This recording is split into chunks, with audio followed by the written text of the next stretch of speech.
로마서 86번째 말씀입니다. 로마서 8장 12절에서 16절까지 말씀 우리 함께 봉독하겠습니다. 그러므로 형제들아 우리가 빚진 자로되 육신에게 져서 육신대로 살 것이 아니니라. 너희가 육신대로 살면 반드시 죽을 것이로되 영으로서 몸의 행실을 죽이면 살리니 무릇 하나님의 영으로 인도함을 받는 그들은 곧 하나님의 아들이라. 너희는 다시 무서워하는 종의 영을 받지 아니하였고 양자의 영을 받았으므로 아바 아버지라 부르짖느니라. 성령이 친히 우리 영으로 더불어 우리가 하나님의 자녀인 것을 증거하시나니. 아멘. 영으로서 몸의 행실을 죽이면 산다. 육신에게 져서 육신대로 살면 안 된다. 이런 말씀들 때문에 이 구절을 이제 성화의 이야기를 한 분들이 전가의 보도처럼 갖다가 쓰는 그런 구절이죠. 그러나 공부해 보시면 아시겠지만 이 이야기는 그 반대의 이야기입니다. 그리고 우리 영으로 더불어 우리가 하나님의 자녀인 것을 증거하시는 그 성령이 우리를 인도하신다, 우리를 이끌고 간다라는 이 말도 사실은 굉장히 무서운 말인 거예요. 우리를 그렇게 인도하여 착한 사람으로 만들어낸다라는 그런 말은 아닙니다. 제가 이걸 몇 차례에 걸쳐 나누어서 설명해 드릴 텐데, 오늘은 이제 서론 부분이라 하겠습니다. 오늘날은 물리학과 화학의 발달로 모든 물질의 구성 요소가 원자에서 출발한다는 것을 알게 되었어요. 그렇지만 고대 시대에는 물질의 근원에 대한 여러 가지 학설들이 있었습니다. 헬라의 철학자 탈레스 같은 사람은 물질의 근원을 물이라고 했고, 피타고라스 학파 사람들은 물질의 근원을 숫자, 수, 넘버라고 봤습니다. 헤라클레이토스는 만물의 근원을 불로 봤고요. 어떤 이는 흙이다라고 주장을 했습니다. 그리고는 평생 각자의 추론들을 내놓아 그들의 명제를 합리화하고 증명하는 삶을 살았습니다. 그렇다면 성경은 물질의 근원에 대해서 어떻게 이야기하고 있을까요? 존재의 근원, 말씀이라 그래요. 요한복음 1장에 잘 나오죠. 창세기에도 잘 나오고, 물질의 근원, 존재의 근원은 말씀이다 그래요. 우리가 알다시피 모든 물질은 원자로 이루어져 있고요. 물론 더 쪼갤 수도 있습니다. 요즘은 더 쪼갰는데요. 하여튼 우리가 알고 있는 거, 원자로 이루어져 있고, 그 원자는 99% 이상, 99.99% 이상이 다 그냥 진공입니다. 전자와 원자, 핵, 그거는 거의 감지가 안 되는 것이고, 그것들이 회전하고 운동하여 원자를 구성하는 거죠. 그러니까 진공이에요. 그 진공에 가까운 원자의 모양과 내용을 주는 것이 법칙과 원리라는 거죠. 어떠한 법칙을 누군가가 거기에다가 부어놨어요. 매겨놨더니 그 법칙에 묶여 그것이 모양과 움직임과 내용을 갖더라는 것입니다. 그 법칙과 원리라는 것을 우리가 말씀이라고 바꾸어 말할 수 있죠. 그건 스스로 생길 수 있는 것이 아니라 창조주께서 주셔야만 가질 수 있는 게 원리와 법칙이라는 거거든요. 그러니까 물질이라는 것은 말씀으로 이루어져 있는 것이 맞는 거죠. 그거 말고는 꾹 눌러버리면 그냥 진공이에요. 먼지도 아니에요. 말씀이 빠진 물질은 존재일 수조차 없어요. 그렇지 않습니까? 우리가 거시 세계에서, 이 거시 세계인 일상에서 경험하는 그 물체들이 지금 보시는 것처럼 이렇게 확실한 어떤 모양, 형을 갖고 있다고 해서 그 미시 세계에, 그 원자 세계의 입자가 그와 같은 각자 나름대로의 모양을, 특징을 갖고 있는 건 아니거든요. 모양이라는 건 빛을 비추었을 때 반사된 빛으로 판단되거나, 사실 색깔이라는 것도 그래요. 빛을 비추었을 때 그것이 어떤 빛을 반사하느냐에 의해 우리가 색깔이라고 보거든요. 그러면 그 색깔은 도대체 뭐냐고요? 그렇게 반사된 빛으로 판별하거나 감각을 통해서 감지된 기하학적 형태를 우리가 그냥 모양이라고 하는 거예요. 따라서 미시세계인 그 원자 세계에는 그와 같은 의미의 그 모양이라는 그 말이 아무 의미가 없어요. 실제로 내용으로 들어가 보면 그 모양이라는 말이 아무런 의미가 없어요. 원자의 세계는 겉으로 드러난 모양이나 움직임과는 전혀 다른 차원으로 존재합니다. 거시 세계에서 멈춰 있는 것 안에 원자 세계는 활발하게 움직이고 있거든요. 그렇게 그 모양이라는 그릇은 하나님이 붙들고 계신 말씀이라는 법칙을 그 근원으로 하고 있는 것이며, 그것이 없으면 그냥 신기루에 불과한 거예요. 그냥 없음이라고 생각하시면 돼요. 그걸 혼돈과 공허라고 이야기합니다. 없는 거예요. 근데 말씀, 법칙이 떨어지니까, 이렇게 되어라 라는 법칙이 떨어지니까 거기에서 물질과 존재가 생겨나는 겁니다. 그런데 인간은 그나마 70%가 물이에요. 인간의 몸은. 날 물로 보지 마 하다가 그러지만 그냥 물이에요. 물. 70%가 물이면 물이지 뭐 뭘 물로 보지 마. 물인데.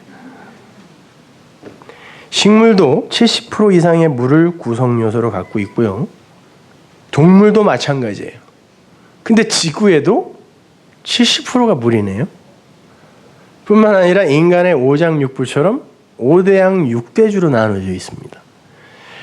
여러분이 공부를 해보면 아시겠지만 우주나 사람의 세포나 인간의 육체나 이 지구라는 땅덩어리나 모두 그 같은 과정을 가고 있고요. 생성이나 멸망의 그 과정이 전부 똑같아요. 심지어 구조까지도 똑같고 돌아가는 원리도 똑같습니다. 그러니 어떻게 하나님이 안 계시다고 함부로 이야기를 하겠냐고요.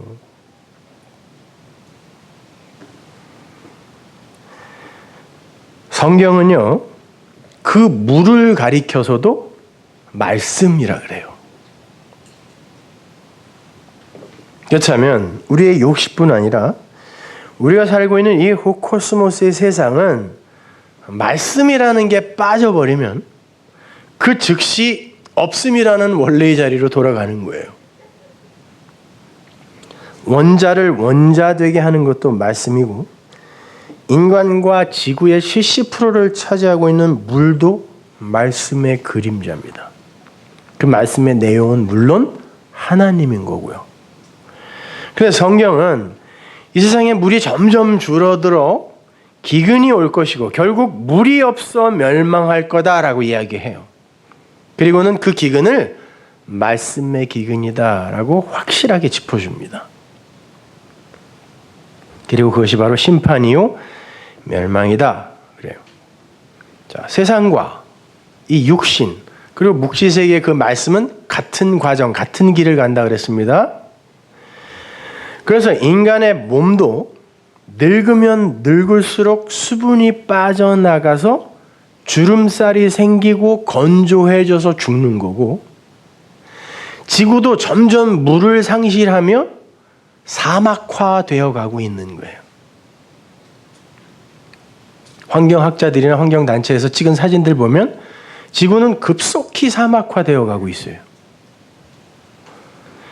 코스모스의 세상 전체가 물을 잃어가면서 멸망의 자리로 내닫고 있는 것입니다.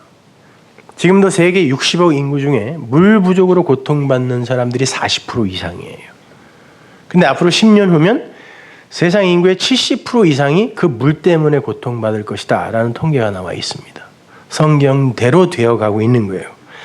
이 세상 산천초목을 비롯한 모든 만물이 전부 그 자리에서 하나님의 말씀을 증거하는 삶을 살고 있는 것입니다. 그대로 될 것입니다. 재미있는 건 양자물리학이 밝혀낸 바에 의하면 물이라는 것이 사람의 말에 심지어 글과 생각에 민감하게 반응을 하더라는 거예요. 10년 전에 일본의 과학자가 그것을 연구하여 논문으로 발표했을 때만 해도 물리학계는 그 사람을 비웃었습니다. 공식으로 증명할 수 있는 걸 갖고 와.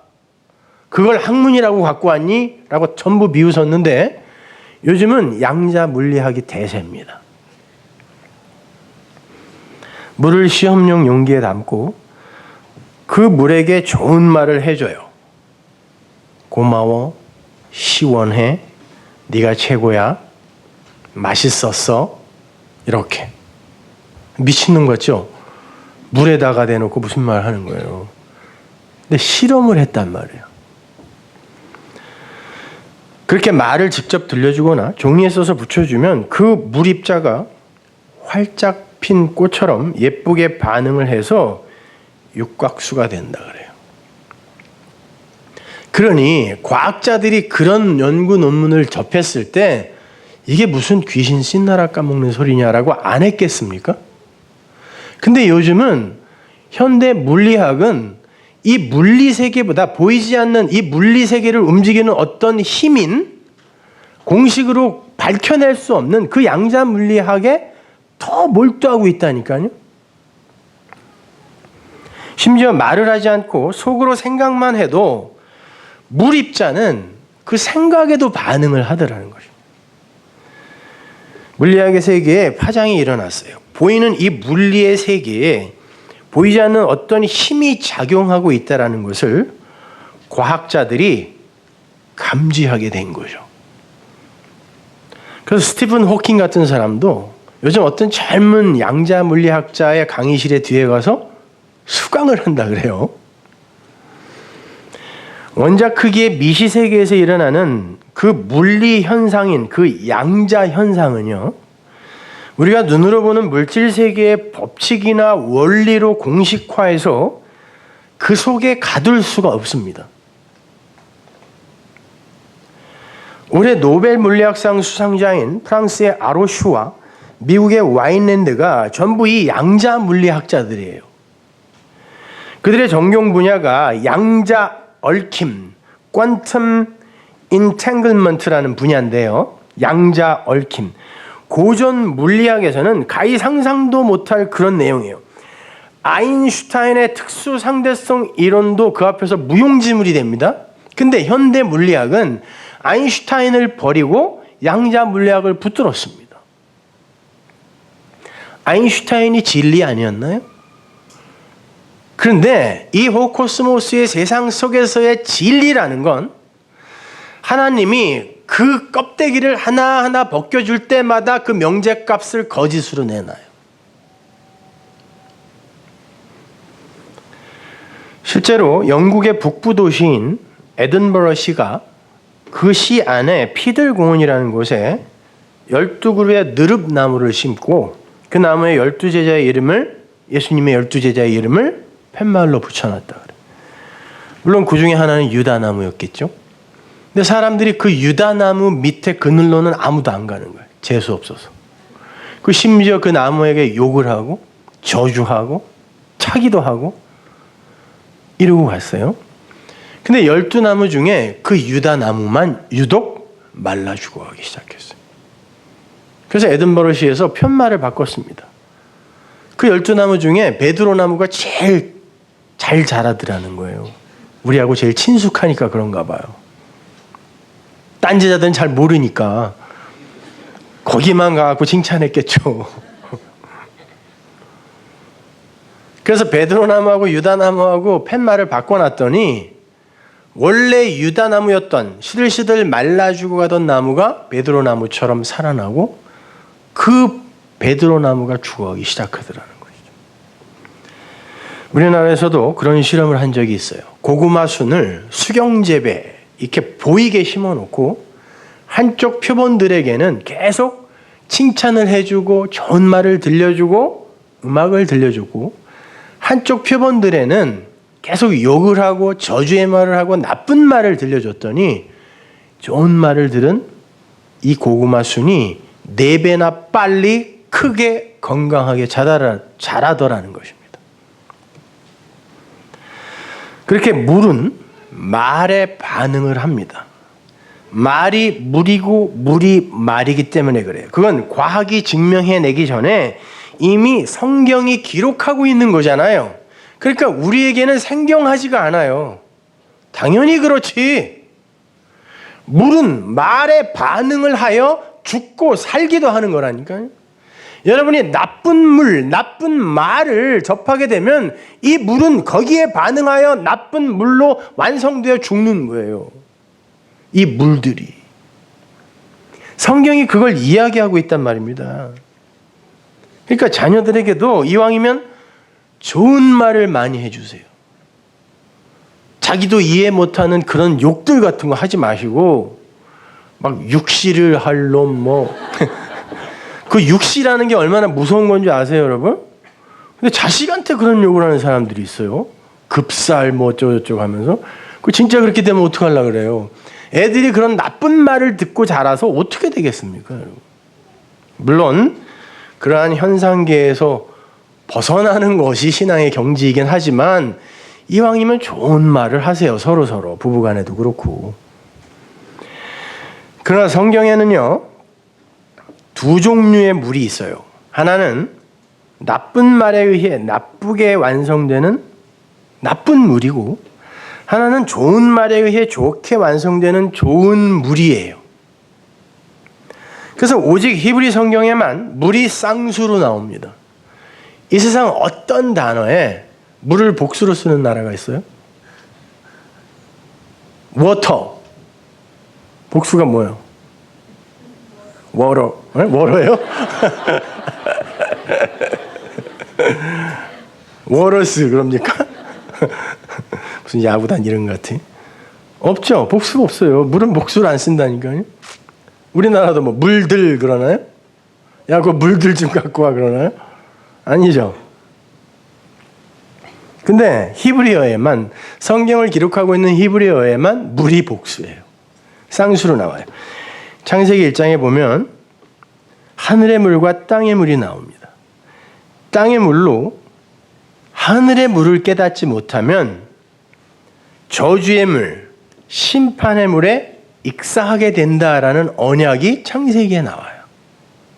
그리고는 성경 내내 그 물에 대한 이야기가 나와요. 반석에서 쏟아지는 물, 생수, 배에서 나오는 물, 성전 문지방에서 나오는 물, 나중에 계시록으로 가면 무슨 강, 에덴 동산에도 강, 계속 물 이야기가 나와요.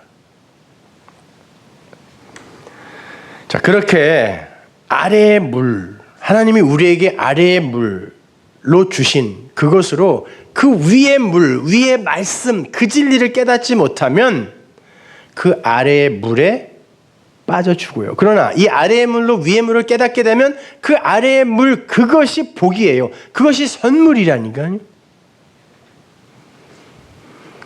그렇게 아래의 물로 위의 물을 깨닫지 못하면 아래의 물에 빠져 죽게 되는 그 현실을 기록한 게 노아의 홍수 사건이요, 이스라엘의 홍해 사건이요, 요나의 이야기요, 풍랑이 이는 바다를 건너는 제자들의 이야기요, 이런 거예요. 아래의 물과 위의 물은 양자역학에서 말하는 퀀텀 인탱글먼트로 얽혀 있어요. 그래서 성경에 보면 땅에서 매면 하늘에서 매고 땅에서 풀면 하늘에서 푼다 그러죠. 퀀텀 인탱글먼트가 뭐예요? 노벨 물리학상 받은 사람들이 거기에 전문가들인데 요번에 같은 것은, 같이 창조된 것은 아무리 거리를 멀리 떨어뜨려 놔도 여기에다 자극을 주면 여기까지 함께 자극을 받는다는 거예요. 그건 우리가 성경에서 배운 바 아닙니까? 여러분은 아래의 물로 위의 물을 알면 그건 하나가 되는 거예요. 근데 아래의 물로 위의 걸 모르면 이거는 단절이거든요. 그러면 여기에 빠져 죽는 거예요. 이걸 율법이라 그래요. 이걸 세상이라 그래요.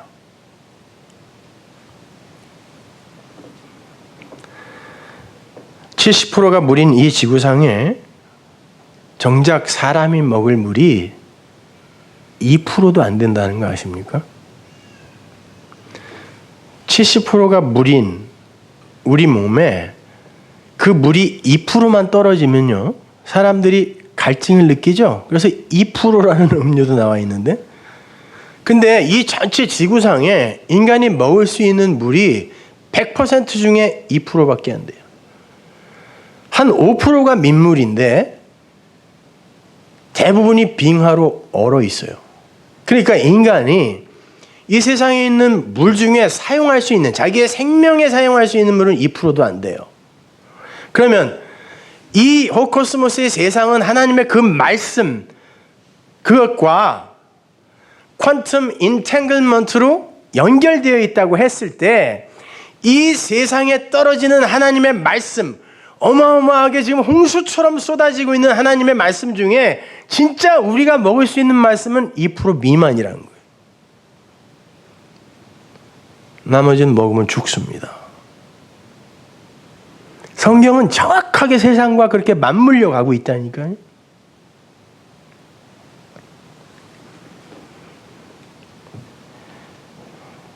자, 이렇게 우리는 먹을 물이 없는 세상 속에서 살고 있는 거예요. 그러니 위기의식을 당연히 가져야죠. 그리스도인이라고 하는 사람들은. 그리고 그 생수를 찾아 하나님께 아이테오 할 수 있는 그런 열정들이 있어야 된다니까요. 보이는 물리의 세계에만 묶여서 보이지 않는 세계를 보지 못하는 이들이 보이는 세계의 최고 덕목, 뭐예요? 보이는 물리 세계의 인간들의 최고 덕목이 뭡니까? 도덕과 윤리잖아요. 그러니까 보이지 않는 그 세계를 보지 못하는 이들은 성경을 보거나 신앙생활 속에서 그걸 도덕과 윤리로 밖에 못 읽고 그렇게 밖에 설명을 못 해줘요. 그런데 성경은 이 호코스모스의 세상을 그렇게 아래의 것으로 보아 그렇게 이해하고 그렇게 해버리면 죽는다 그런다니까요. 그걸 죄라 그래요. 성경은 그걸 악이라고 한단 말입니다. 그리고 그러한 말을 가리켜 거짓말이라고 하고 그런 거짓말을 전하는 이들을 거짓 선지자라 그래요. 그리고 그 세력을 총칭하여 사탄 대적자라고 그래요.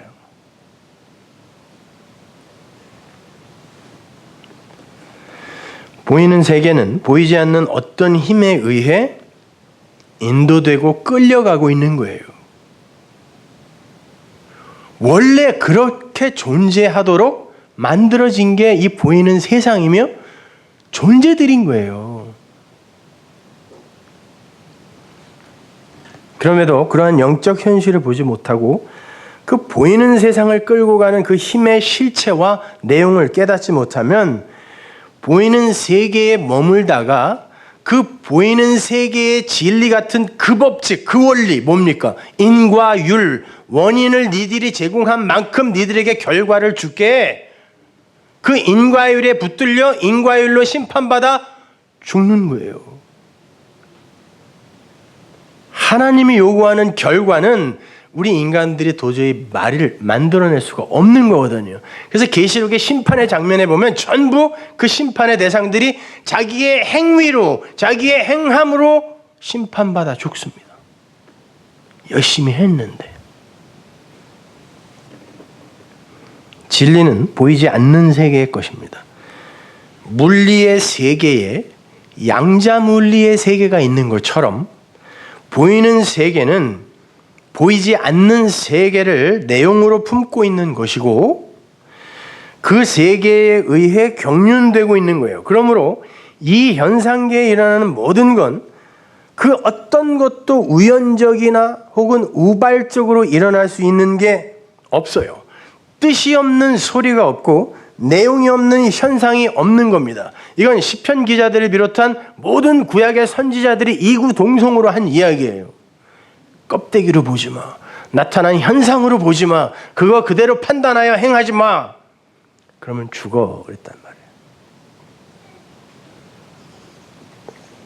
단지 우리 인간들이 인식하지 못할 뿐이지 그 모든 것이 다 어떤 것의 그림자, 모형의 역할을 하고 있더라는 것입니다. 따라서 우리는 보이는 세계 속에서 보이지 않는 나라를 봐야 하는 거고, 보이는 성경 속에서 보이지 않는 진리를 봐야 하는 것이며, 그대로 그걸 도덕윤리로 봐버리면 안 돼요. 그리고 보이는 예수 안에 들어있는 진리의 영, 그 성령을 볼 수 있어야 되는 거예요. 그래서 우리의 머리에 눈이 2개가 달려있고 귀가 2개가 달려있는 거예요. 여러분, 눈이 왜 꼭 2개여야 됩니까? 여러분, 눈이 2개라고 한쪽은 저쪽 보고 한쪽은 이쪽 보이게 되나요? 대상을 2개로 나눠 볼 수 있나요? 그건 꼭 치료를 받아야 돼요. 어차피 2개인데 한 상을 볼 수밖에 없어요. 그럼 도깨비처럼 이렇게 크게 하나 만들어 놓으면 되지 않나요? 하나님은 우리에게 2가지로 주시는데요. 아래 것으로 위의 것을 알아먹으라고 하나님이 2개를 보게 하세요. 그래서 아래 것을 보아 블레뽀해서 에이돈해서 혹은 위의 것으로 호라우 할 수 있으면 2개가 하나가 되죠. 너희들은 2눈으로 2상을 하나로 반드시 봐야 사람이다라는 것입니다. 마찬가지죠. 하나님은 위의 소리를 아래의 소리로 들려주세요. 인간의 목소리, 인간의 소리로, 인간의 책으로 주시는데 그 아래의 소리로 위의 많은 물소리 같은 그 소리를 알아먹어야 그가 하나님의 사람이다 해서 2귀가 있는 것입니다. 둘로 듣지만 하나로 들어야 되고 둘로 보지만 하나를 봐야 된다는 것입니다. 그게 너희들의 호흡이며 생명이고 코가 하나, 그걸 그대로 한마디로 한말로 해야 너희는 내 백성이다라는 것입니다. 그러니까 여러분은 아래의 것으로 위 걸 보면 되는 거예요. 아래의 소리로 윗소리를 하나님의 말씀을 들으면 되는 것입니다. 그리고 그걸 말하면 되는 거예요. 그렇게 이 땅의 물리세계 속에서 보이지 않는 묵시세계로의 함몰은 반드시 물리세계 속의 것들의 그 파괴가 전제되는 거예요. 부수고 다시 세우는 겁니다. 왜? 이 피조물인 인간들의 이 한계가 이 호코스모스의 세상 속에서 그 진리를 읽어낼 수 있는 능력이 아예 없어요. 그래서 성령이 오시는 거 아닙니까? 성령이 오셔서 그 껍데기를 벗겨준다니까요. 근데 가장 먼저 벗기는 게 그 육체의 껍데기를 벗기는 것입니다. 그걸 십자가라 그래요. 그래서 예수님이 이 땅에 오셔서 그 육체를 십자가에서 도륙당하는 거예요. 껍데기를 확 벗겨지는 거예요. 껍데기가 확 벗겨지는 거예요. 그리고는 진리의 영이 드러나는 것입니다. 생명으로.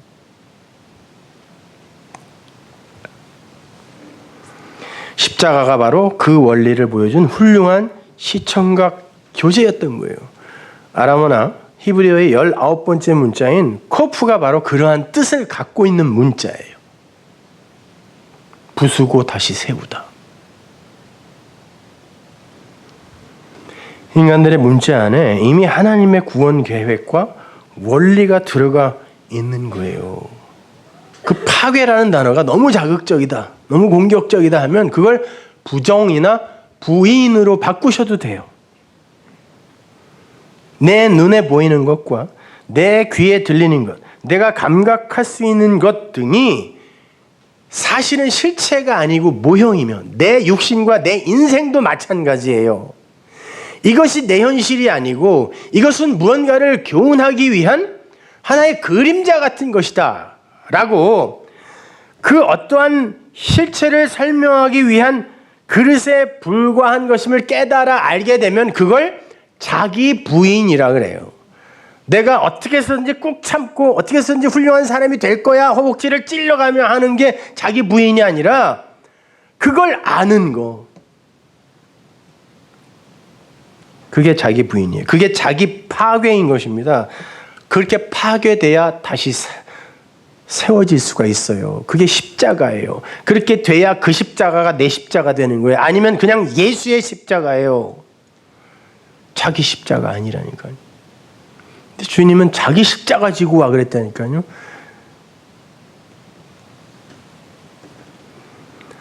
성도의 인생 속에서는 반드시 그렇게 그 물리세계의 파괴가 경험되어야 되는 거고, 그것이 옳다는 게 그 안에서 인정이 돼야 돼요.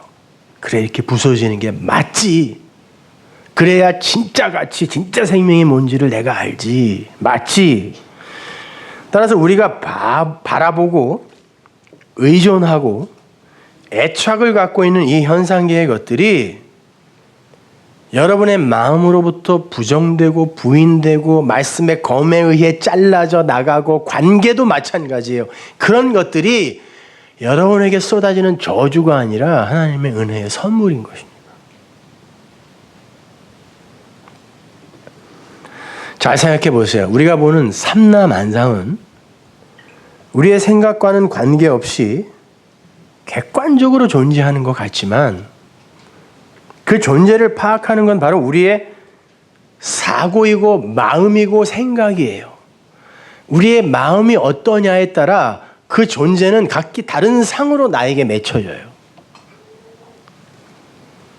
같은 사물을 관찰한다고 해도 관찰하는 사람마다 다른 관찰 결과가 도출됩니다.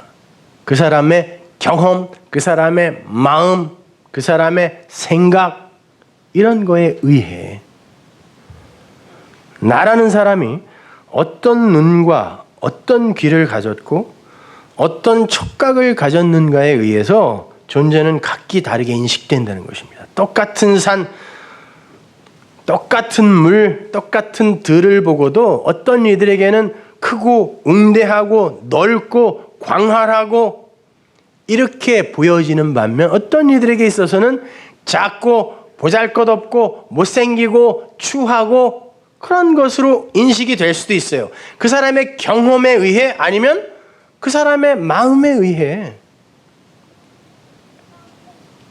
똑같은 꽃을 보고도 어떤 이들에게는 그것이 아름답고 귀하고 가치 있게 인식이 되는 반면, 어떤 이들에게 있어서는 추하고 보잘것없는 그런 꽃, 이렇게 인식될 수 있어요. 그들에게 있어서 인식된 그 꽃은 같은 꽃이지만 다른 존재로 인식되는 거예요. 똑같은 점을 봐도 어떤 이들에게는 고소형 코 옆에 붙은 점, 어떤 이들에게는 맹구 옆에 붙은 점, 이렇게 인식될 수 있는 거 아닙니까? 어쩌면 점도 저렇게 예뻐? 넌 어떻게 얼굴에도 그런 점을 달고 다니냐? 이렇게 되는 거 아닙니까? 같은 건데.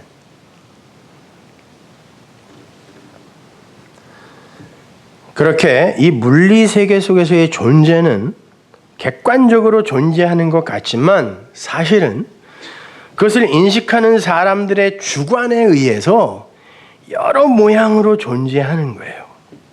그러므로 우리가 보고 인식하는 것이 전부 실체요 사실이라고 생각하시면 안 된단 말입니다. 내가 본다고 그것이 사실이요 실체가 아니라는 거예요. 우리 주변에도 헛것을 보면서 그것이 실체라고 굳게 믿고 거기에 묶여 평생을 불행하게 사는 사람들이 얼마나 많아요. 근데 정작 내가 그럴 수 있다는 것은 꿈에도 생각 안 한다니까요. 과학도 마찬가지예요. 자연과학이라는 건 과학자의 마음에 그려진 대자연의 모습이에요. 그걸 과학자들이 그려내면 그걸 자연과학이라 그래요.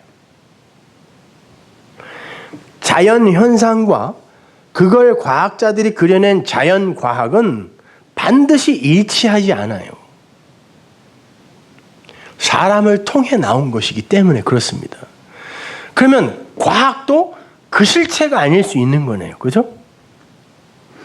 아인슈타인이 진리였던 때가 있었지만, 그가 양자 물리학에 의해 짓밟히는 시대가 온다니까요.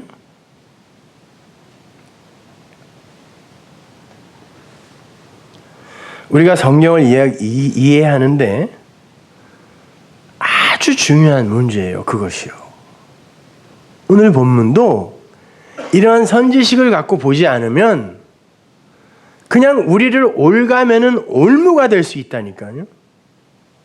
육신을 죽여. 왜 안 죽여? 안 그러면 니네 죽는다니까. 육신을 죽여. 영으로 죽여. 근데 육신이 뭐야? 영은 뭐야? 어떻게 죽이는 거야? 모르면서 마치 남들이 다 하고 있는 거 나만 못한다고 들키면 신앙 없는 사람으로 들킬까봐, 찍힐까봐 그냥 다 하는 척하고 있는 거예요. 그래놓고 불안에 떨고 있는 거죠. 그걸 자유라고 해요? 그걸 복음이라고 합니까? 그걸 진리라고 하나요?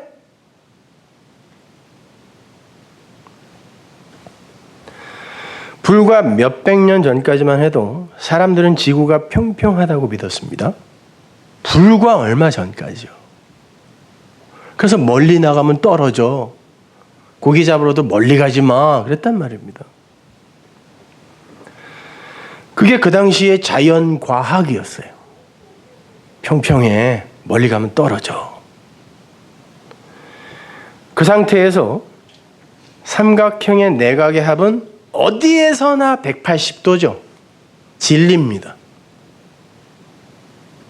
근데 알고 보니까 지구가 평평한 게 아니라 둥근 공 모양임을 알게 됐어요.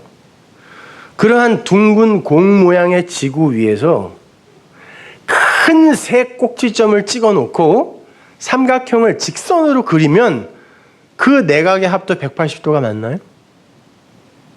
아닙니다. 원형 위에서의 삼각형의 내각의 합은 그거보다 훨씬 큽니다. 그러면 그 공식도 진리가 아니네요. 우리가 몰랐을 때는 그건 어디서든 적용돼야 되는 진리인데 그 꼭지점을 미국에 하나, 러시아에나 한국에 하나 찍어놓고 크게 삼각형을 그려놓으면 그 내각의 합은 180도가 아니라는 것입니다. 우리의 인식 수준에 의해 이 호코스모스의 세상 속에서의 진리는 수시로 변한다니까요. 수시로 아님이 폭로되고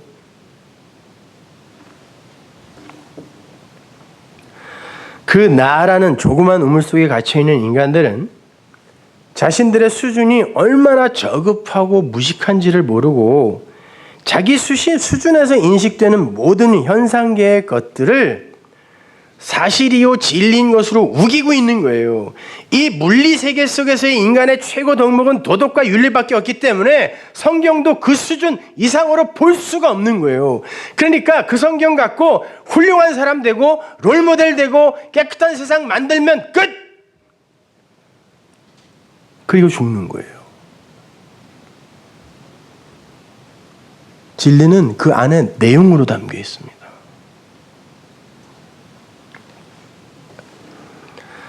보세요. 언제는 만고불변의 법칙이었던 것이 지금은 아니에요. 하나님은 그렇게 당신의 비밀을 조금씩 벗겨서 인간들에게 보여주심으로 그들의 업적들을 바벨탑을 매번 묵사발 내고 계세요. 그거 진리라고 생각해? 정말 그게 끝이야? 더 이상은 없을까? 끊임없이 묻고 계신다니까요.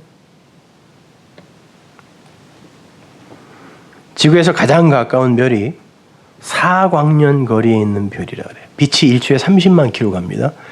그 속도로 1년 내내 가는 거리가 1광년이에요. 근데 가장 가까운 별이 4광년이면 얼마나 멀리 떨어져 있는 거예요? 그 구행성 말고 별. 근데 그 별들이 가득 차 있는 이 은하계의 지름이 10만 광년이에요. 상상할 수도 없는 거예요. 계산도 안 돼요. 근데 그 은하계가 수천억 개가 또 있대. 그러면 내 눈에 보이는 그 별들, 지금 밤하늘에서 반짝거리면서 내 눈에 띄는 그 별들은 얼마나 멀리 떨어져 있는 거예요, 도대체가? 그러면 그냥 이 물리세계의 물리학 공식으로 따져봤을 때 그 빛이 반짝거려서 내 눈에 오기까지는 얼마나 많은 시간이 걸렸을까요? 그냥 양자역학에 무슨 빛의 순간이동 이런 거 따지지 말고 물리학 공식으로 계산해 보자니까요. 우리는 물리세계에 살고 있고 그 물리학밖에 모르니까. 그러면 반짝거려서 내 눈에 그 빛이 왔을 때 그 별은 지금 없을 수도 있겠네요. 계산하면 수천억 년 전에 반짝했던 것이 달려서 내 눈에 온 거 아니에요, 지금. 반짝거리고 사라져 버렸어도 내 눈은 그걸 빛으로 인식한다니까요. 그럼 내가 보는 것이 지금 없는 것일 수도 있는 거죠. 보세요. 우리가 지금 눈으로 확인하는 것도, 똑바로 보는 것도, 신기루도 아니고 그냥 확인하는 것도 없음일 수가 있는 것입니다. 그런데 내 눈에 본 건 전부 사실이라고 믿어요. 그래서 기적과 이사를 많이 경험한 사람들이 위험한 거예요. 나는 봤거든.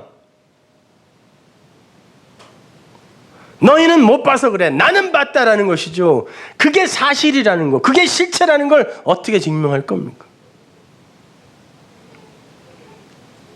사람들은 그 수준이에요. 거기에 묶여 있다니까요.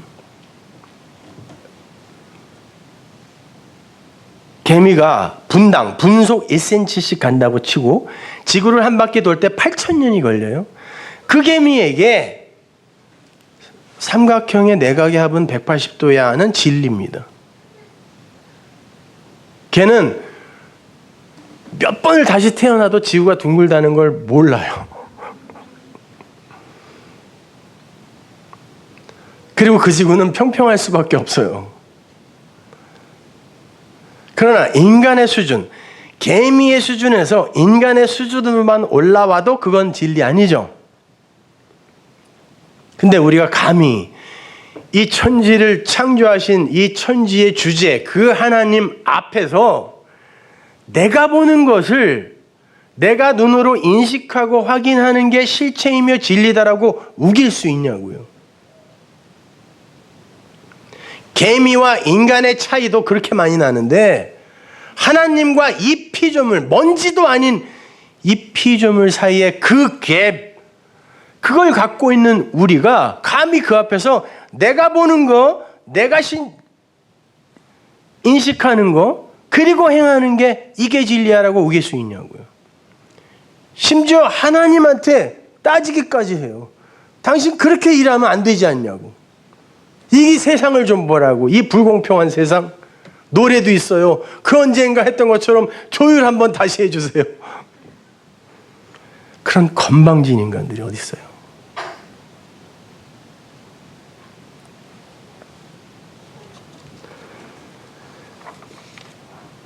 우리는 절대 눈에 보이고 귀에 들리고 내 손에 만져지는 것을 통해서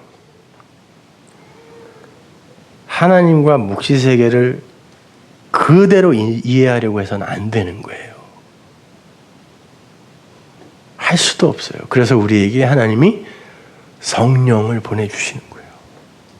성령. 그렇다면 성령을 안 받은 이들이 인식하고 분석하고 이해하는 그 세상은 성령을 받은 이들이 바라보고 이해하고 분석하는 그 세상과는 달라야 되잖아요.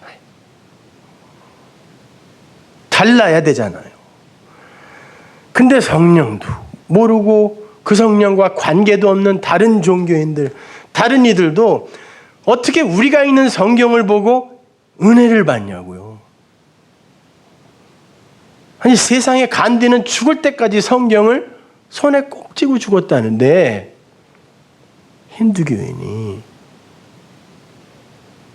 그는 진짜 그 하나님이 아닌 가짜 소를 섬기다 간 사람인데 그럼에도 그 성경을 보고 은혜 받았다니까요. 자기 나름대로.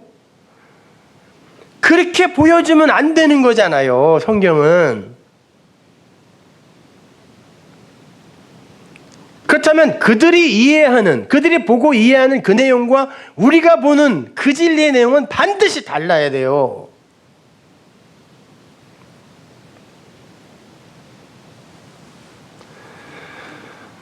그럼에도 불구하고 하나님의 사랑하는 백성들이 그 보이는 것에만 묶여서 그 수준의 행함으로 하나님을 기쁘시게 하려고 하는 그 상태에서 하나님이 할 수 있는 게 뭐예요?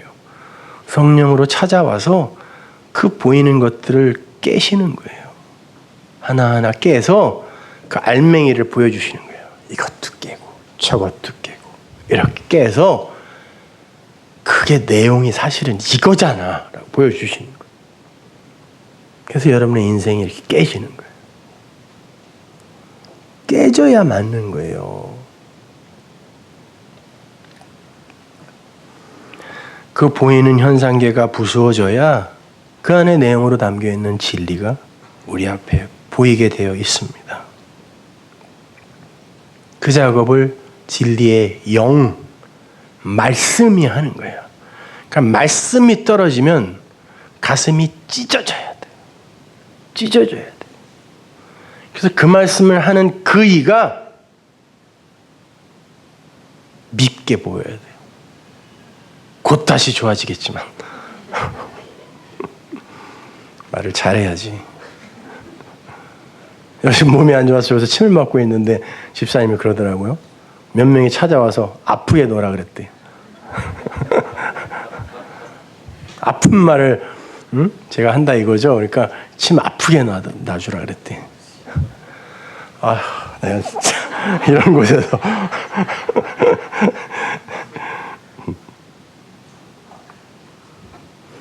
그러니까 육신이 늙어가고 이 지구가 늙어가고 병이 들고 약해지고 추레해지고 그거는 순리인 거예요. 그리고 그게 맞는 거예요. 그걸 자꾸 거슬러서 주름살 필라 그러고 억지로 수분 공급하려 그러고 탱탱하게 만들려 그러고 그러면 안 된다는 거니까.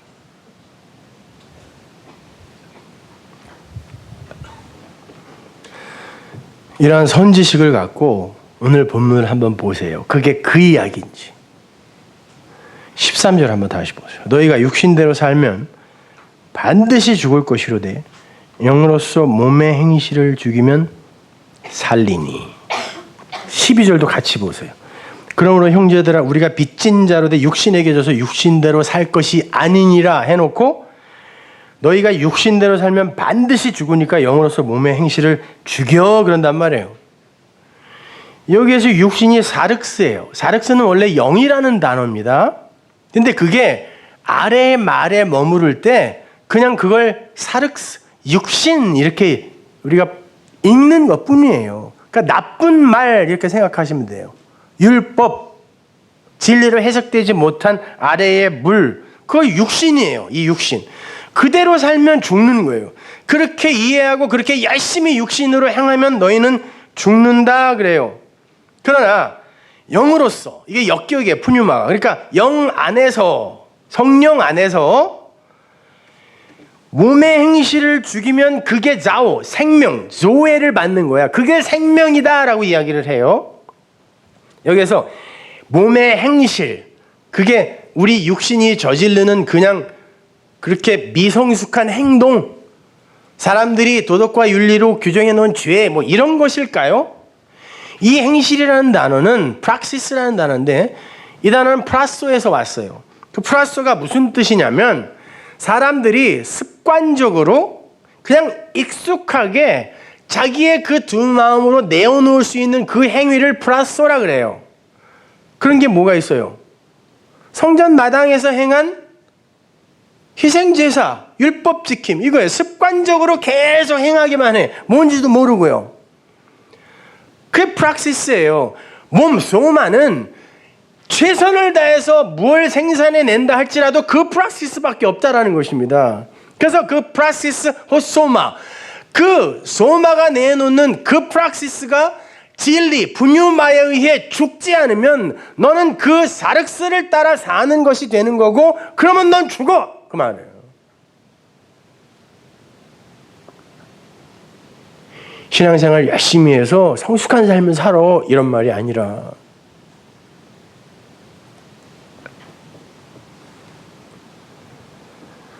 그런데 그 자오, 그 생명이 어디에만 있다 그래요? 요한복음 1장에 보면 예수 안에만 있다 그러네요.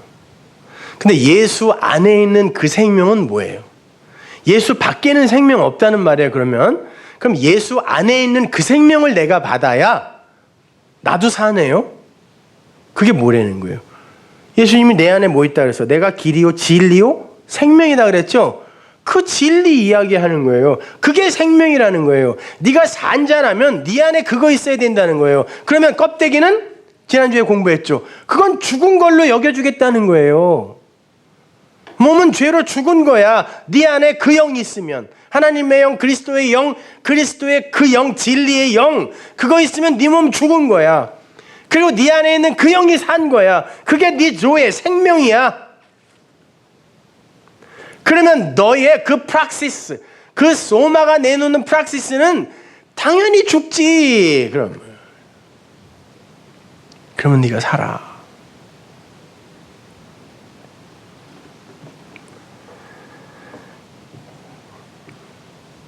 그 안에 가진 생명, 그것이 참 생명이 되기 위해서는 반드시 육체와 세상과 율법이라는 그 껍질이 벗겨져야 돼요.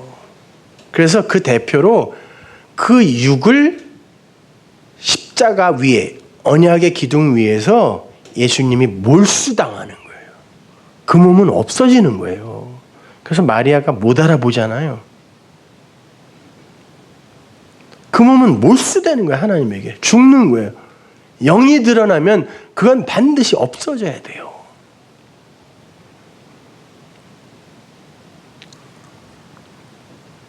그래서 바로 다음 절이 이렇게 이어지는 겁니다. 14절 보세요. 무릇 하나님의 영으로 인도함을 받는 그들은 곧 하나님의 아들이라.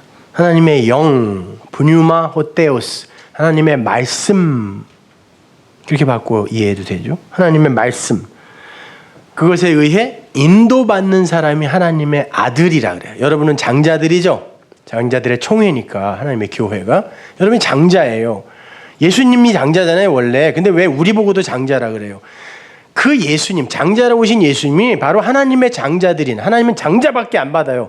그 장자는 다 내 거다 그랬으니까 그 장자들의 삶을 모형으로 보여준다는 의미에서 예수님이 장자라고 하는 거예요. 우리도 장자 맞아요. 그들이 하나님의 아들이래요. 하나님의 영, 그 말씀에 의해 인도받는 자들.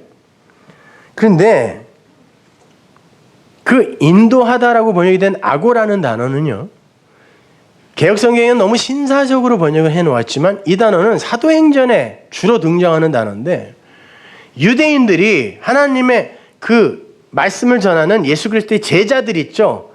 그들을 보이는 족족 감옥으로 꽁꽁 묶어서 끌고 갈 때 쓰는 단어가 아고예요.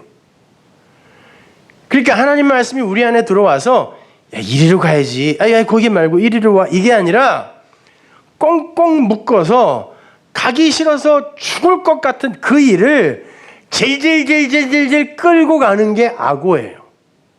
하나님의 영, 진리의 성령이 여러분 안에 들어오면 그 말씀이, 그 진리가 여러분을 그렇게 질질질질질질 끌고 모든 세상과 인간들이 손에 손을 잡고 한 방향으로 하는 그 방향 반대쪽으로 끌고 가는 거예요. 어디로? 십자가로요. 언약의 기둥으로 질질질질 끌고 가서 그 율법, 그 육체 거기서 못 박아 버리는 거라고요.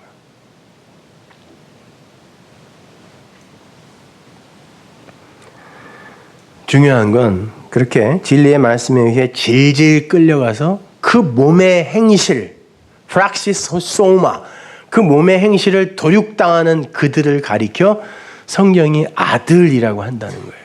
응? 아빠와 아들. 아들. 그 아들 되고 싶으세요?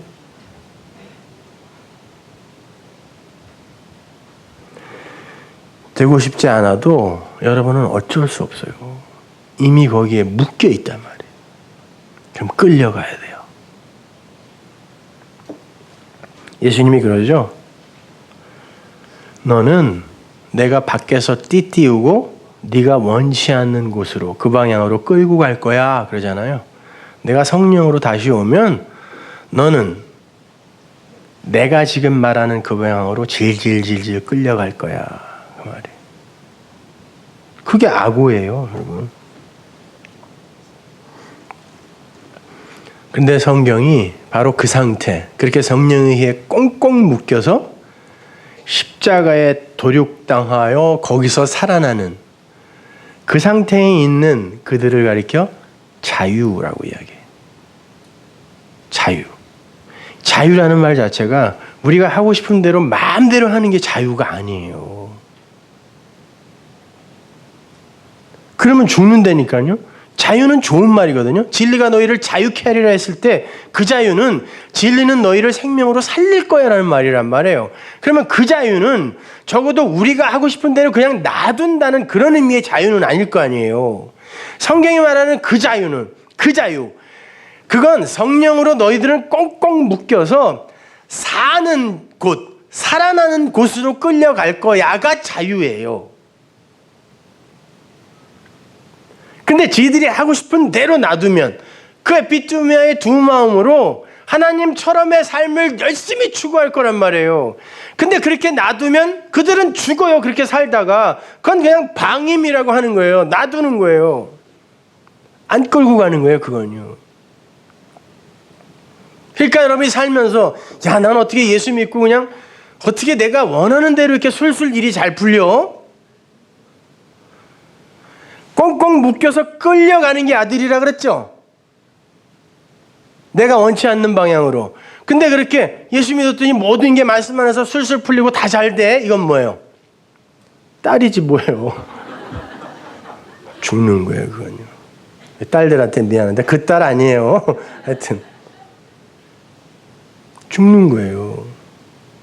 그러니까 여러분은 꽁꽁 묶여서 여러분이 원치 않는 방향으로 끌려가야 돼요. 그래야 아들이에요. 그래야 여러분의 몸의 행실이 죽죠. 안 그러면 시퍼렇게 산다니까요. 저희 집에 강아지가 한 마리 있어요. 사람들과의 교제에 지쳐서 개와 교제하고 있어요. 요즘에. 얼마나 이쁜지 몰라요.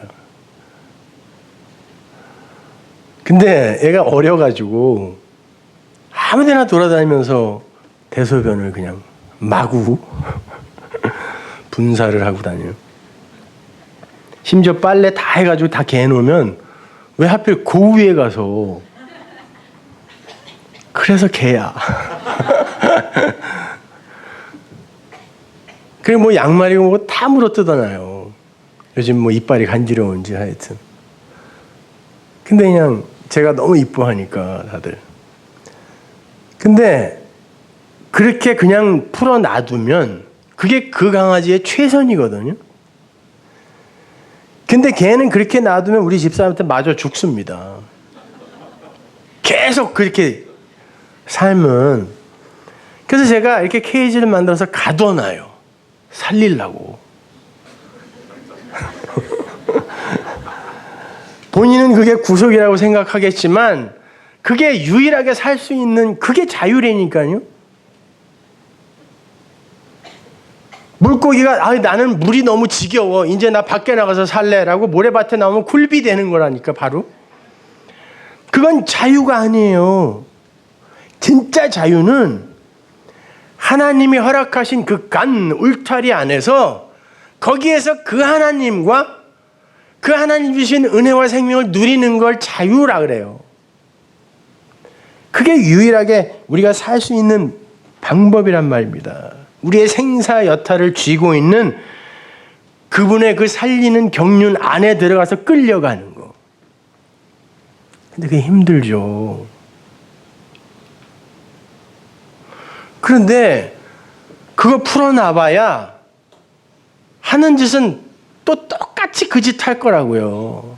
빨래에다가 오줌 누고 양말 다 물어뜯고 내가 몇 개 갖다 버렸어 몰래. 들킴 맞을까 봐. 풀어놔봐야 주인이 기뻐할 수 있는 일은 하나도 못해요. 그럼 가둬서 살려야 돼요. 그게 그에게는 십자가 지는 죽음 같은 고통일 수 있어요. 그러나 그게 하나님의 사랑이란 말입니다. 그래서 진리의 성령이 우리를 꽁꽁 묶어서 십자가로, 언약의 십자가로 끌고 가는 거예요. 너희들이 살 수 있는 길은 언약밖에 없어. 진리밖에 없어. 말씀밖에 없어. 하나님의 은혜밖에 없어. 그러니까 길길이 날뛰지 마. 죽이는 거예요. 그걸 영으로 살린다라고 하는 거예요.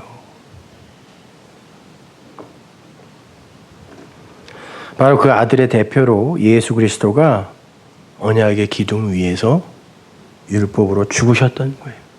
그분 자신이 율법, 세상, 육신, 예수로 죽어야 그리스도, 영, 하나님 나라로 산다라는 걸 보여준 거예요.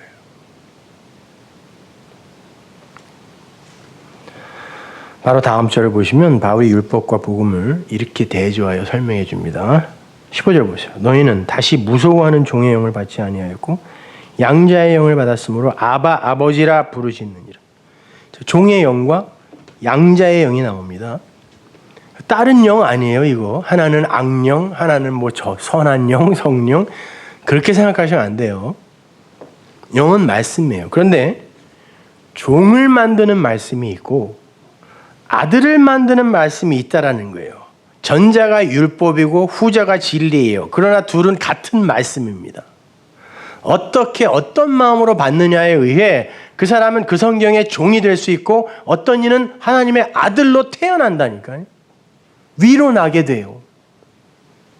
그게 종의 영, 양자의 영이에요. 그 푸뉴마 둘레이아, 종의 영은 속박하게 하는 말이에요. 짐을 지우는 말.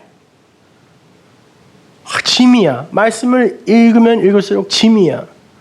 근데 사람들에게는 그렇게 말하면 또 신앙 없는 사람을 찍히니까 얼마나 달고 오묘한지 모르겠어요. 하나님의 말씀을 지키는 이 삶이 얼마나 행복한지 모르겠어요. 이러는 거지. 사실은 짐이에요.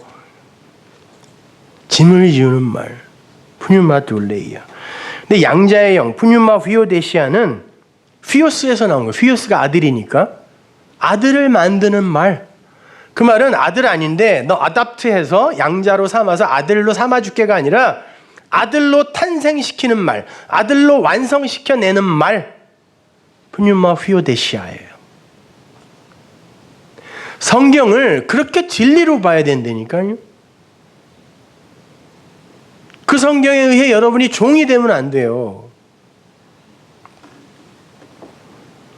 이렇게 내가 말씀을 어떻게 받느냐에 따라 그 말씀은 나를 아들로 만들 수도 있고 종으로 만들어서 멸망에 이르게 할 수도 있어요.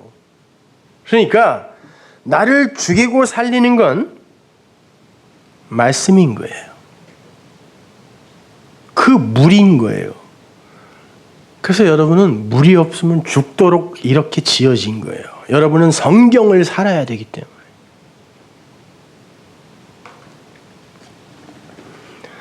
그러니까 여러분이 어떤 말을 담고 있느냐, 어떤 물을 담고 있느냐에 의해 양과 염소로 갈려요. 주님도 그런 거예요. 마지막 날에 너희의 말로 심판받는다 그러죠. 니들이 갖고 있는 말, 그 물로 심판받는 뜻이에요. 그러니까 여러분은 여러분의 생명인 말을 찾아다녀야 돼요. 목마른 사슴이 시냇물을 찾아 헤매듯 사슴은 이 식도가 셀로판지처럼 돼 있어서 이 목마름이 지속되면 그냥 죽습니다. 이게 붙어서. 그러면 그 사슴이 물을 찾아 헤맬 때는 어떤 열심으로 찾겠습니까? 곧 내 목을 축이지 않으면 난 곧 죽어 라는 이런 심정으로 찾을 거 아닙니까? 성도는 그런 열심이 있어야 된다니까요. 말씀에.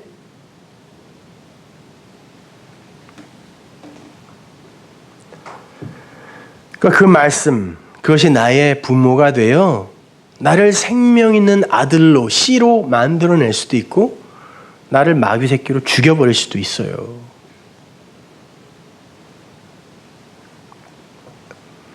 그래서 하나님이 그런 거예요. 계명을 주시면서 그 10계명 안에 네 부모를 존경해 그런 거예요. 그건 육신의 부모 얘기하는 게 아니라 그건 도덕책에도 다 있는 거잖아요. 너를 낳게 하는, 아들로 낳게 하는 그 말씀이 있을 거야. 그게 아버지거든, 그게 네 어미거든. 다음 주에 제가 거기에 대해서 설명해 드릴 텐데 그거 공경해. 잘 받아. 이런 말이에요. 그래야 살아.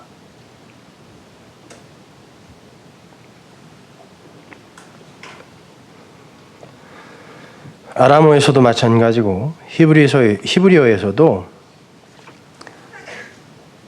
아버지라는 단어는 알레프하고 베이스로 이렇게 조합이 되어 있어요. 하나님의 집, 하나님의 성전 이란 말이에요. 그렇게 써놓고 히브리 사람들이 아버지라고 읽어요. 근데 그 하나님의 처소, 하나님의 집, 하나님의 성전, 그것이 기록되어 있는 게 뭐예요? 아래에 있는 물, 아래에 있는 말로 하나님이 그걸 기록해 줬어요. 하나님의 성전으로 오신 예수가 이 성경에 나에 대해 기록되어 있다 그랬죠? 그러면 그 하나님의 집, 그것이 우리 이 호코스모스의 세상에서 어떻게 던져져 있어요? 구약시대엔 성전이었지만 지금은 말씀밖에 없어요. 그럼 그게 내 아버지네요? 그 말씀이 진리로 내 안에 있으면. 어머니는 알레프하고 엠이에요. 맴. 하나님의 말씀이라고 써놓고 어머니라고 읽어요. 갈라디아서에 보면 그 하늘의 약속, 그 하나님의 새 언약은 어머니다 그러죠. 그럼 하나님의 말씀도 어머니, 하나님의 집, 그것이 적혀있는 성경도 아버지, 그럼 부모는 뭐예요? 말씀인 거예요. 여러분을 낳게 하는, 아들로 생명으로 낳게 하는 건 이 세상에 그 물, 말씀밖에 없어요. 그래서 물은 생명이다 그러는 거예요. 하나님의 말씀이 생명인 거예요. 알레프 맴이라고 써놓고 엠이라고 읽어요. 엠이, 어미, 엄마, 마미, mother. 다 하나에서 나온 거예요. 그걸 설명해 주기 위해 이런 육의 엄마들이 모형으로 그 자식들에게 붙어 있는 거예요.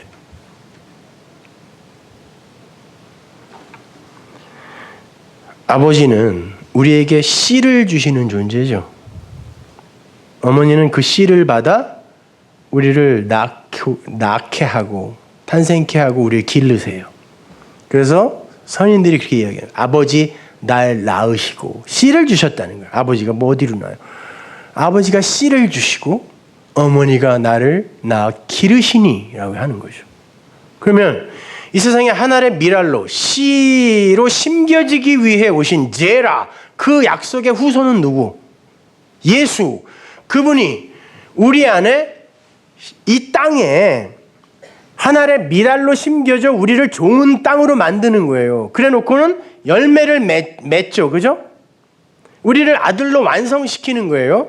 그럼 그 씨는 우리 안에 심겨져 뭐가 돼요? 우리를 아들로 완성시켜내는 거? 그리스도의 영, 진리로 그리스도로 심겨져요. 그러면 나를 낳고 씨를 주시고 나를 키우는 내 아버지, 어머니는 누구? 예수 그리스도인 거예요.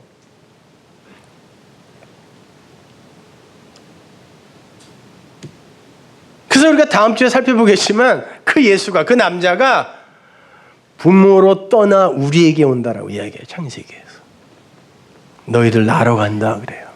내가 너희들 낳으러 간다. 성경은 전부 그 이야기 하는 거예요. 하나님이 그냥 흙에 불과한 것들을 주물락주물락 해가지고 사람을 만들어 놨더니 은혜도 모르고 죄를 지어서 이걸 다시 저주해가지고 거기에서 그냥 하나님 마음에 조금 들도록 열심히 부리는 것들은 살려내고 아닌 건 그냥 다 죽이고, 이런 동화가 아니에요. 성경은요. 원래 죽은 흙이었던 너희들을 내가 무엇으로 살렸어? 생기로 살렸죠. 하나님의 호흡으로 살린 말이에요. 그 말. 그래서 히브리어의 그 해라는 단어가 말이 호흡이에요. 말이라니까. 그걸로 살아요. 그걸 설명해 주기 위해 인간을 선악과 따먹은 죽은 자로부터 출발하게 해서 설명해 주는 거지. 잘 만들어놨는데 이것들이 지 마음대로 그냥 선악과 따먹고, 이게 아니란 말입니다. 진짜 생명이 뭔지, 진짜 사는 게 뭔지를 설명해 주기 위해 그건 반드시 필연적으로 있는 거란 말이에요.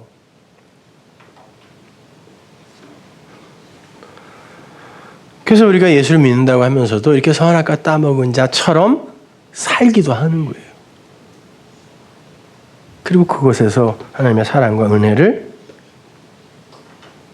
깨닫고 알고 고백하고 인정하게 되는 것입니다. 그러니까 여러분은 반드시 선악과 따먹은 이 육신, 이 호코스모스의 세상, 율법, 이거를 몰수당해야 돼요. 차압당해야 돼요.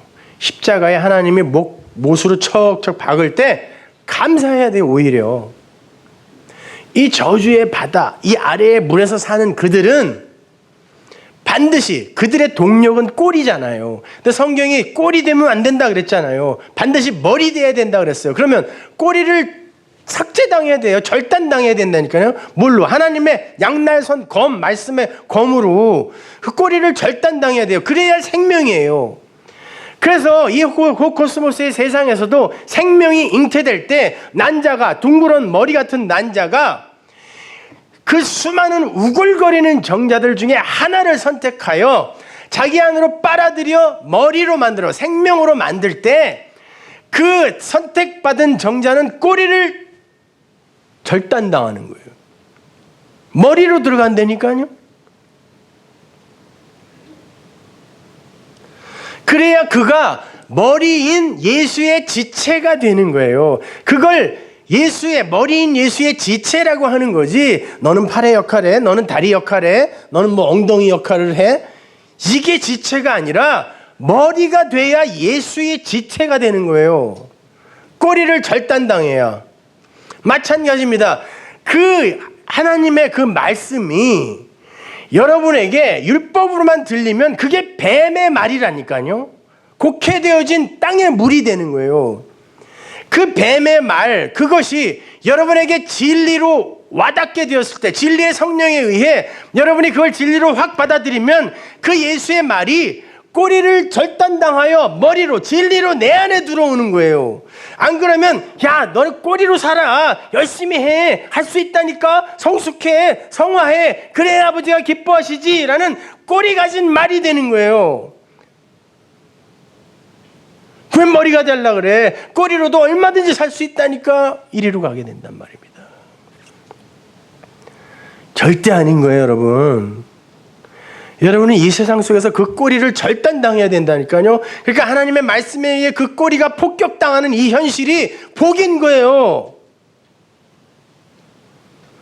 그래서 그렇게 꼬리가 절단을 당했을 때 우리는 구원의 낚싯대에 이렇게 낚여 올려지는 거예요. 그래서 사람 낚는 어부인 하나님에 의해 낚여 올려져야 그 바다에서의 그 동력인 꼬리를 삭제당하고 밖으로 나와 죽어서 사는 거예요. 아래 물에 머물러 있으면 안 된다니까요. 윗물로 반드시 올라가야 돼요, 여러분은. 그러니까 죽는 게 맞는 거죠. 그래서 여러분이 그 세상, 그 저주의 바다, 그 애굽에서 나올 때 어린 양 예수가 유월절 제물로 죽자.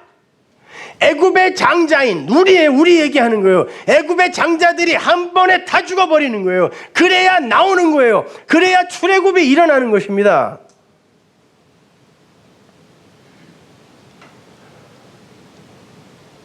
그 장자들, 애굽에서 죽어 하나님 나라 약속의 땅의 장자로 살게 되는 그 장자들,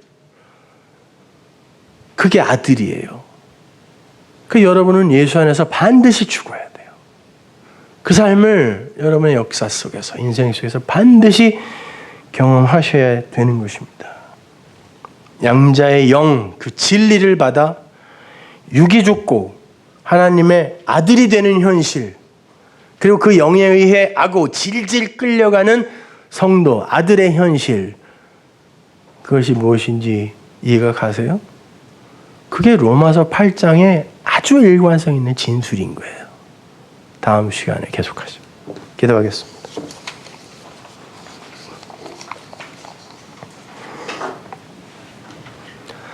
하나님 감사합니다. 아버지 하나님, 저희들은 우리의 인생 속에 고난과 어려움이 찾아올 때마다 하나님이 나를 버리셨나 보다, 나에게 등을 돌리셨나 보다 오해했습니다. 그러나 그게 하나님의 은혜이며 사랑임을 말씀 속에서 새록 깨닫게 됩니다. 하나님, 이런 우매한 우리를 용서하옵소서. 하나님의 그 진리의 은혜가 더욱더 우리를 폭격하여 들어와 그 하늘 위에 물이 이 아래의 바다를 덮음으로 하나님의 영광이 무리를 바다를 덮음같이 나타나게 하옵소서. 예수님의 이름으로 기도합니다.